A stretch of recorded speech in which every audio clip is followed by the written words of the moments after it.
Here in Sea Caucus, I bring an exclusive interview with New Jersey State Assembly Speaker Vincent Prieto as we discuss his position as to whether or not capital punishment should be reintroduced in the state of New Jersey. That's a bill that we would definitely entertain hearing and looking at, and and having the dialogue on it.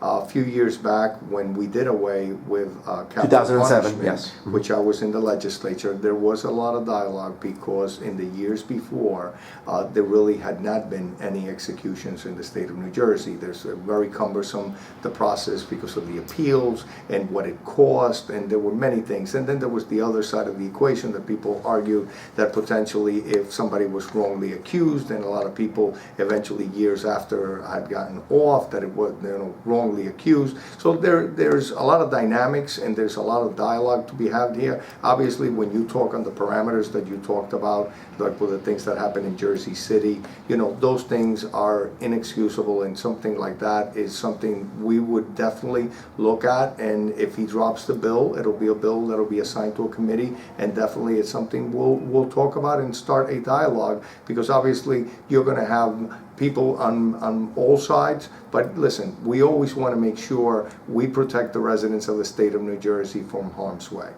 Mr. Speaker, I hate to put you on the spot here, but based on those parameters that Assemblyman Dancer alluded to, murdering a police officer, murdering a child, and potentially a domestic terrorist, is that something you feel warrants capital punishment?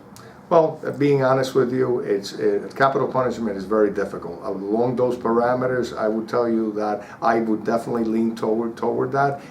But it would be something that we would have to vet through our caucus, and we would have to talk about it, because like I said, there's a lot of parameters about wrongly accused. Those things always pop into mind, so I'm always very mindful, and I don't like to exercise my will on my caucus, so it has to be something that we have to come to a consensus. But when you put it in those frame of minds, what happened, absolutely, that's something that we'll definitely look at and entertain. We want to make sure that we do the right thing for the residents of New Jersey. That's why we just passed bail reform, and that bail reform actually has a constitutional amendment that will be on the ballot in November.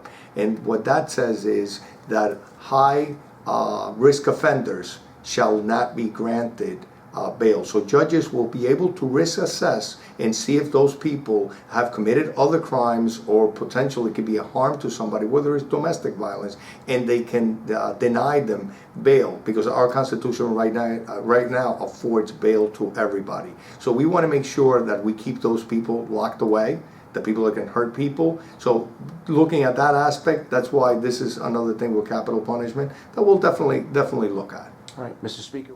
Thank you so much for watching. I'm Fernando Uribe, coming to you from Sea Caucus. And as always, stay classy, everyone.